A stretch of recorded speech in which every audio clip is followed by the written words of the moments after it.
মৰিয়নিত গৰু চোৰৰ সন্ত্ৰাস।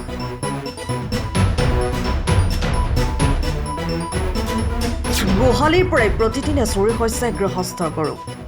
মৰিয়নিত দৈনিক বৃদ্ধি পাইছে গৰু চুৰিৰ ঘটনা।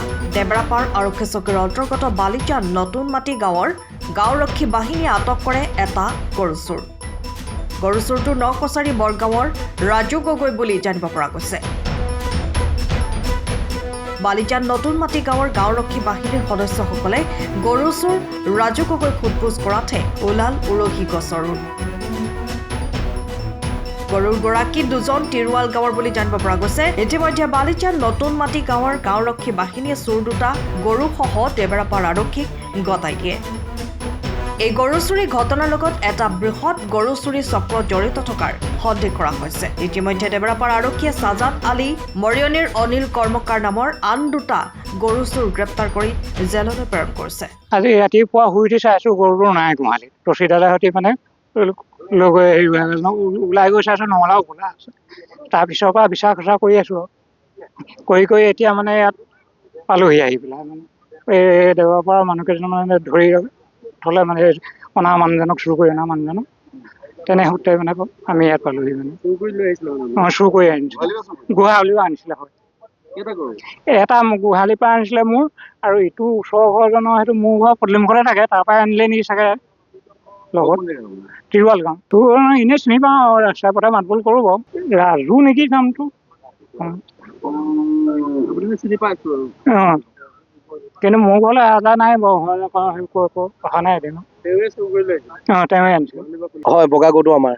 বগা গৰুটো এতিয়া মই কালি খেদি নিছিলোঁ ঘৰলৈ খেদি নিওঁতে মানে আৰু কিছুমান গৰু আছিলে, তাৰ লগত গৰুটো পলাই গুচি গ'ল। মই সেইকাৰণে চাৰিআলি হোটেলতে কাম কৰোঁ। হোটেলত থকাৰ কাৰণে মানে মই ঘূৰি আহিবলগীয়া হ'ল। এই তেওঁলোকৰ ঘৰৰ ওচৰতে আছিলে বুলি কৈছে, এই ৰাতিপুৱা সময়ত ধৰি পিনি লৈ আনিছে। কেনেকৈ গম পালে চোৰটো? আমাৰ গাঁৱৰ এই লগৰ এই গাঁওজনে ফোন কৰি ক'লে মোক বগা গৰু এটা আছে। মই কিন্তু বেলেগক কৈছোঁ মানে বেলেগৰ কাৰোবাৰ বগা গৰু হৰালে নেকি, আৰু মোৰ দদাহঁতৰ গৰু হৰাই আছে। সেইকাৰণে মই কৈছোঁ। তাৰপিছত মই বোলো নিজে চাবলৈ আহিলোঁ যেতিয়া, মই এতিয়া চালোঁ যে এইটো মোৰ গৰু। বহুত হৈছে গৰু চুৰ হৈছে, ৰাস্তাৰ পৰা নিয়ে এনেকৈ, কিন্তু ধৰা পৰা নাই। আৰু এজনক মই ভালকৈ চিনি পাওঁ। আমাৰ গাঁৱতে এই চোৰজনে গোটেই কাম চাম কৰি থাকে, ভাল এজন মিস্ত্ৰী হয়। এওঁ মই গোটেই খানদানৰ গোটেই ঘৰ পৰ্যন্ত মানুহলৈকে চিনি পাওঁ। কিন্তু অঁ, এইজনো মই আগে পিছে পোৱা নাই। গাঁৱৰ গৰু চুৰ হয়, বহুত চুৰ হৈছে আগতে। পন্দুলিত নাথাকে। আৰু আগতে আজি এবছৰমান আগতে মানুহ এঘৰ আৰু নিছিলে, কিন্তু ৰাস্তাত এৰি থৈ গ'ল আমি খেদি যোৱাৰ কাৰণে। হয়, নহয়, এওঁ কিন্তু আগে পিছে মই এইটো বুলি ভবা নাই। আৰু এওঁ কিন্তু চাইকেল লৈ ঘূৰি থাকে। আমি ভাবোঁ মিস্ত্ৰী কাম কৰে, চবেই জানো আমাৰ গাঁৱতো মিস্ত্ৰী কাম কৰিছিলে, সেই বুলিয়ে জানো আৰু এওঁ। মোৰ নাম শ্ৰী বিপ্লৱ বৰা। মনজিৎ গগৈ। বিপ্লৱ বৰা। পালে মানে আজি পুৱা প্ৰায় 8:30মান বজাত এই গৰু এহাল আমাৰ নাগিনীজান পুঠি নদীত তেওঁ মানুহৰ ঘৰ পানী থৈছিল। পানী থোৱাৰ পিছত মানে তাত মানুহে সুধিলে যে গৰু আমি বিকিবলৈ আনিছোঁ বুলি ক'লে। তাৰপিছত আমাৰ গাঁৱৰে মুক্তাৰ ৰহমানে সেইফালে যাওঁতে তেওঁ গম পালে যে গৰু বিক্ৰী কৰিবলৈ মানুহ এজনে গৰু বিকিবলৈ লৈ আহিছে। তেতিয়া আমাৰ গাঁৱৰ এই দাদুল আহমেদ আৰু শ্বহীদুৰ ৰহমান এই দুইজনক মানে মাতিলে, বোলে গৰু এহাল ইয়াত মানুহ এজনে বিকিবলৈ আনিছে, তোমালোকে আহা, গৰুহাল যদি দাম দৰ মিলে বোলে কিনি ল'ব। এতিয়া সেই দুজন গৈ পেলাই গৰুহাল তেওঁলোকৰ পৰা মানে তেওঁৰ পৰা কিনিবলৈ যাওঁতে মানে দাম দৰ কৰিলে। দাম দৰ কৰি তেওঁ ঘৰলৈ লৈ আহিলে। ঘৰত 19,000 টকা দাম ছিঙি পেলাই ঘৰলৈ লৈ আহিলে। আনি পেলাই তেওঁক মানে কাগজ পত্ৰ কৰি গৰু দিম কৰোঁতে তেনেকুৱাতে মোকো মাতিলে।